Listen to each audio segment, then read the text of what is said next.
Sasa tuangazie elimu. Kenya imefanikiwa kusajili zaidi ya 90% ya wanafunzi shuleni, huku mpango wa mpito wa 100% ukikaribia kuafikiwa. Lakini utafiti mpya wa kitaifa uliofanywa na shirika la Usawa Agenda unachora taswira tofauti. Kuwa shuleni sasa hakumaanishi kuwa wanafunzi hupata mafunzo. Bentura Kwamboka na ripoti kamili. Bainika kuwa taifa lina wanafunzi darasani, ila mafunzo kwa wanafunzi ni adimu.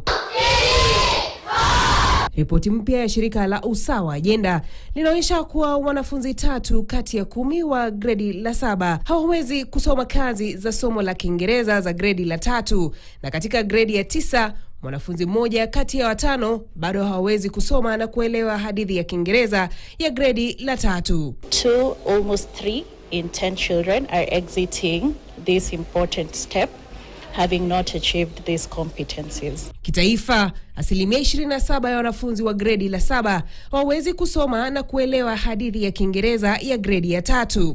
Tatizo hili ni kubwa zaidi katika shule za vijijini na shule za umma. Asilimia 33 ya wavulana na asilimia 27 ya wasichana wa gredi ya 7 katika shule za vijiji hawawezi kuelewa hadithi ya gredi ya 3, huku asilimia 22 wakiwa na changamoto hiyo katika shule za mjini.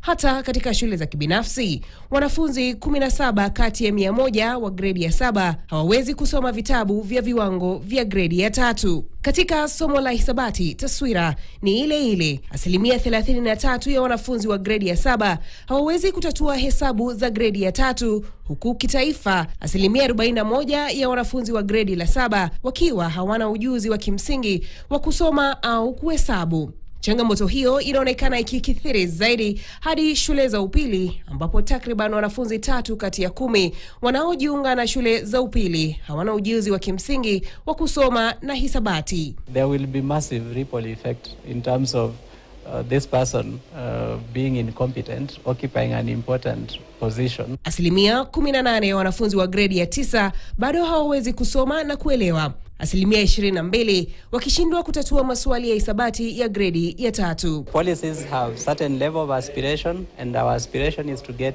all children to learn. But the way we have implemented, there are gaps, and the gaps that usiku huu.